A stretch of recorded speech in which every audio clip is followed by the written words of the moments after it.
family. It's the one and only, your friend, your homie, Truth. And we back at it with another one. So if I'm on my editing and grinding stuff, I just uploaded Nines versus Keiko Rap Beef. And that took a toll on me, man. So we definitely need to get into something a little more lighthearted. That's why we checking out How Do You Wild Animals Have Fun?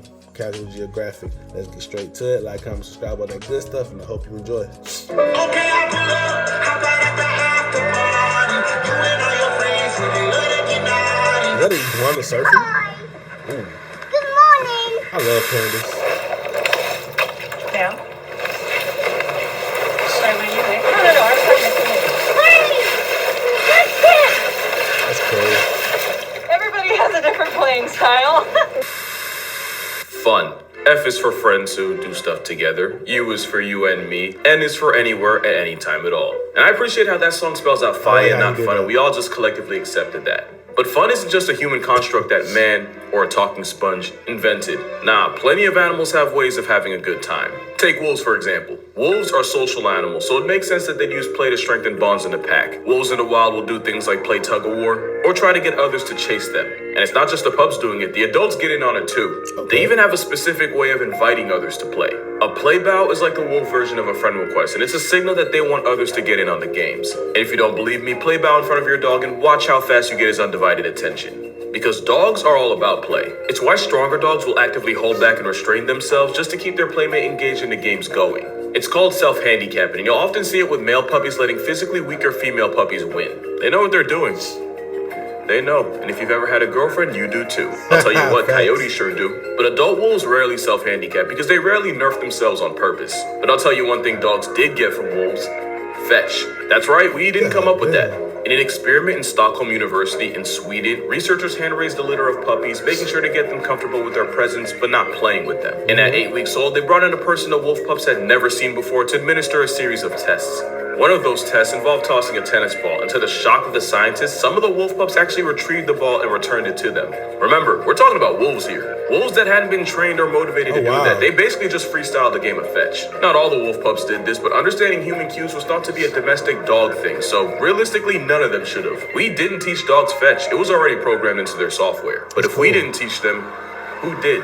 Well, maybe ravens, because we've already talked about the wolf-raven relationship arc. Yeah. But ravens have been seen seemingly playing with specific puppies in the pack. They'll play tug-of-war with sticks. The ravens will do things like tease them to get the wolf pups to chase after them. And sometimes the ravens will even fly over them with sticks to get them to jump.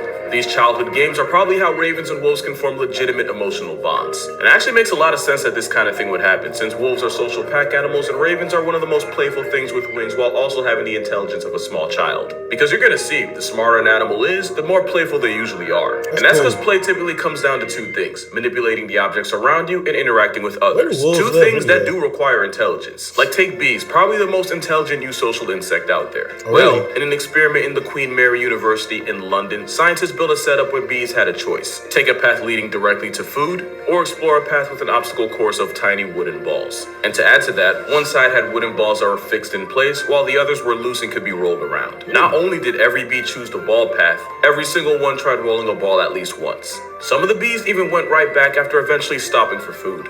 To make it even more interesting, it was actually the juvenile bees that spent the most time ball rolling. So yeah, that's actually how he found out bees can play. But the question is, what other insects can? Well, we can probably rule out ants, and here's why. It's not because they're not smart enough to goof off and play games. It's because they probably get murked by the queen before they have enough time to figure it out. Because an ant colony runs like an efficient engine, and any part not doing their part gets turned into past tense. And queen ants are crazy cutthroat, like to the point where they'll actively sabotage their own colony just to keep themselves higher in power. The trade-off is the ant colony is a militia that's capable of cutting down animals hundreds of times their size. And in a game like the Ants Underground Kingdom, you get to personally watch an ant colony overwhelm threats like mantises, eviscerate spiders, and even flex on lizards. And this isn't just a game mechanic. There are actual ants out there that'll go out of their way to meal prep spiders. And lizards in South America had to literally evolve to avoid getting packed up by a swarm of fire ants. True story. And in the Ants Underground Kingdom, you get to add to your insect infantry by hatching and raising them, including a class of special ants with special abilities. But it's not all war all the time. You also get to explore and design ant nests for your ant colony to live in. And you know, it's graphics like that that won this game the best game changer of 2021 by Google Play. Also, the Ants Underground Kingdom will be releasing a new version December 16th, along with epic new heroes I can't tell you more about because I don't even know who they are yet, but I can tell you about the special redeem code they have for you all. If you use the redeem code the Ants Xmas, you'll get 50 eggs, which you can use to get purple special ants and other cool ant swag. So to play the world's first ant strategy mobile game, make sure to download the Ants Underground Kingdom using the link in the description. But just because you can play one game about ants doesn't mean ants are the ones to play games. But corvids like crows and ravens definitely are, and it goes way beyond weaponizing wolves. Because as cute as this may be, and it really is, you could argue that keeping wolves close is in their best interest. But then there's this, a raven using a plastic lid as a sled to slide down snowy hills. And then you have this raven sliding down the roof of a public library. Or at least trying to. And they have nothing to gain from doing this. This is unrewarded play, and basically it means, yeah, they're not doing it for survival or anything down, they're just doing it to have a good time. Yeah, I wasn't kidding. For a bird whose group name is an unkindness, ravens and really corvids in general are probably the most playful birds on the planet. It's why you'll see them actively mess with other animals just for the memes, even if it means instigating a literal catfight for their own entertainment. So next time you're wondering how animals have fun, I want you to remember this snowboarding crow. Or you can think of this self-tobogganing otter. River otters in Yellowstone have been seen getting a running start and snow surfing down icy slopes. Now, at first scientists just figured it was their way of getting around.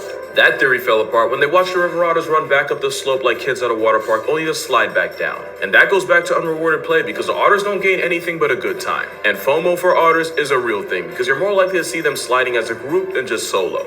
And like ravens, you can almost see how intelligence and playfulness almost goes hand in hand, especially since otters are considered to be the most intelligent of all mustelids, being part of the special class of animals that are able to use tools, to the point where river otters will seem to juggle rocks when they get excited. No, like seriously, we had no idea why they were doing this until researchers at a zoo noticed they started juggling rocks more when it got closer to their feeding time. We still don't know exactly what it is about food that makes otters start juggling rocks, but sometimes you need to just take a moment to stop asking why just to enjoy what's in front of you. Like, why do crocodiles like the color pink?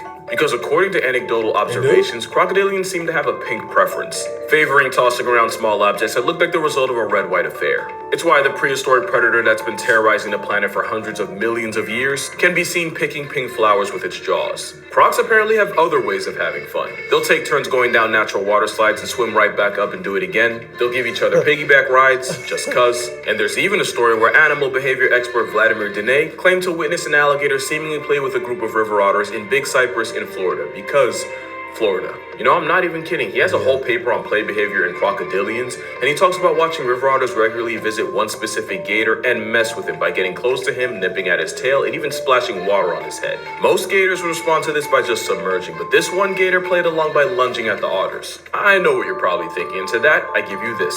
At one point, one of the otters slipped down the bank and was immediately grabbed by the gator. But instead of making an example out of it, the prehistoric Merc machine just released it perfectly unharmed. It was like a game that both of them were in on. And unlike wolves and ravens, gators and otters have legitimate beef in some parts. But like I said, sometimes you need to forget about the why and just enjoy the what. And what happened was, these games went on for a couple days until the marsh eventually dried up and the alligators and otters both moved on. That's not the only example of crocodilians at play, that just happens to be the best one I got. Another time was when a gator found a football in his swamp, and instead of easily popping it, it seemed to toy with it by grabbing it with his jaws and tossing it around. You know, I could 100% use this to make a Florida Gators joke, but at this point I think it would be low-hanging fruit. But crocodiles and alligators being playful goes right in line with the intelligence point I made earlier. Despite having a brain in the weight class of a walnut, crocodilians are much more intelligent than they get credit for. Unlike dolphins, who get all of the credit for it. Now you probably know dolphins like to have fun. The problem is, most of their pastimes would probably get this video age restricted with the quickness. Like for example, when two Amazon river dolphins were seen playing with a Benny anaconda. I put playing in quotes because both dolphins were visibly aroused, and the snake ended up flatlining, likely to drowning. And you know, knowing what I know about dolphins, that's probably what got them excited. Because most dolphin fun comes at someone's expense. I can repeat that same sentence without the fun and it'd still be accurate. I give you Exhibit A. But dolphins can have fun in safer workplaces too. They'll take turns chasing each other in games that can last hours. They'll find random objects to carry around and even play catch with. Oh, and a little fun fact for you. One of a dolphin's favorite things to play with includes sargassum seaweed. Researchers actually watched dolphins in the Bahamas play a kind of keep-away game with the seaweed. But the best part was the dolphins were used to being around humans, and eventually they invited the researchers to play with them. And no amount of scientific integrity would stop any of us from saying no. Dolphins have also been seen surfing the bowways produced by ships, sometimes for miles on end. It's not like they just do it to save energy. A group of spinner dolphins actually memorized the path scientists on a boat would take. So every morning the spinner dolphins would show up and ride the bow wave as the scientists traveled to their site. The dolphins would leave for a bit, but then return and do the exact same thing when the scientists started heading back. That's So fire. yeah, it's really no surprise that the smartest thing in the ocean can be as playful as a child, because honestly, they're probably as smart. Hey, yo! So smart that many believe that dolphins will purposely seek out pufferfish just to get them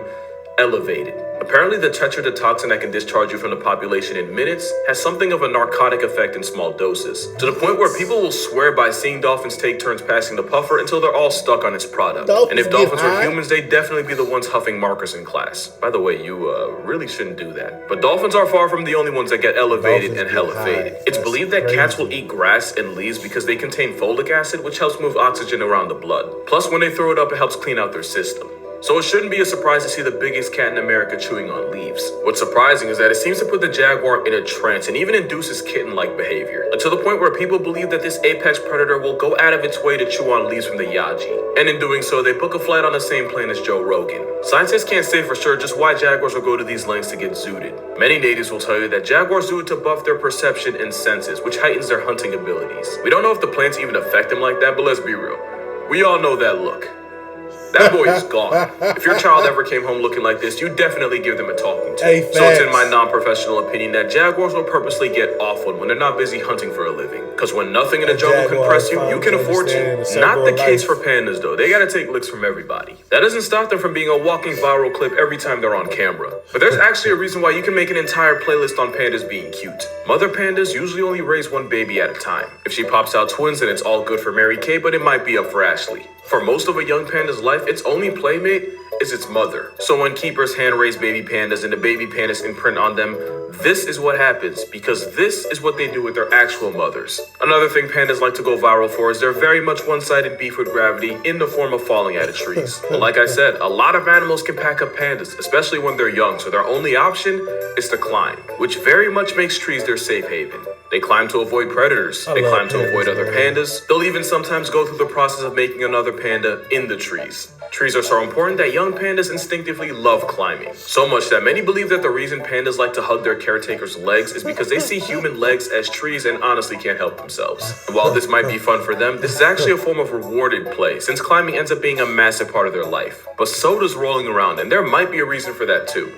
First of all, panda bones are weirdly thick and heavy for their size, so the falls and tumbles they take don't hurt them nearly as much as you'd expect them to. Okay. Also, pandas are nearsighted, so it's possible they legitimately can't see what's in front of their faces. But many scientists believe pandas just enjoy rolling around, like to the point where mothers will often join their cubs doing it.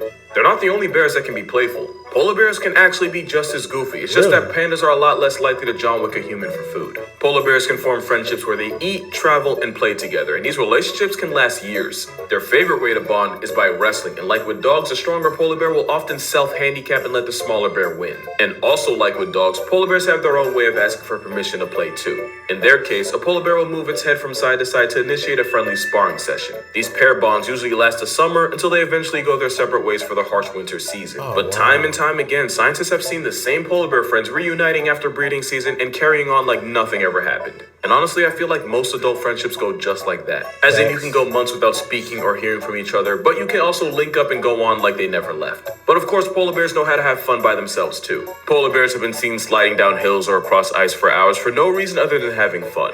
So basically, even the biggest land predators on the planet know how to have a good time. But what about the biggest land animal, period? Well, it turns out having fun is actually an important part of an elephant's life, and males and females are different in how they do it. Young males love roughhousing and play fighting, which actually helps prepare them for a future of running fades for female validation. This natural playful aggression is why you'll often see young male calves chasing around other animals. Hold on, wait for it. And there it is. That's what it looks like for a baby elephant to throw a tantrum.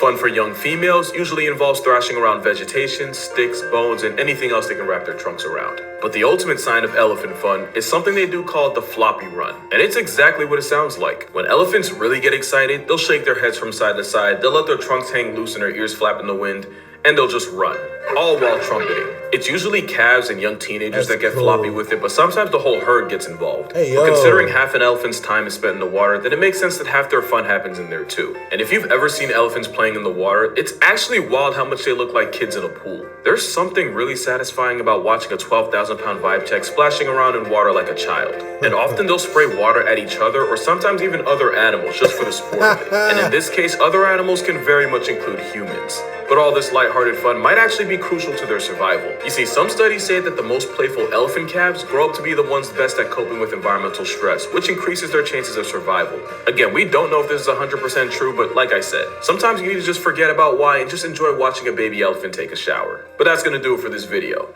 I want to thank you all so much for the support this year. It really does mean a lot. And best believe, I got a lot more stuff planned for 2023. But for now, happy holidays, stay safe out there, and I'll see you all in the next one. Yes, sir. This was dope, man. This was dope. I think my favorite was actually the polar bears, man. I like the fact that it's a lifetime friendship. That was dope. Let me know which ones y'all liked in the comments below. Let me know what other videos y'all want me to check out. Stay blessed and never stressed. Hopefully, y'all 2023 year is starting off great. Have a good one. I'm out.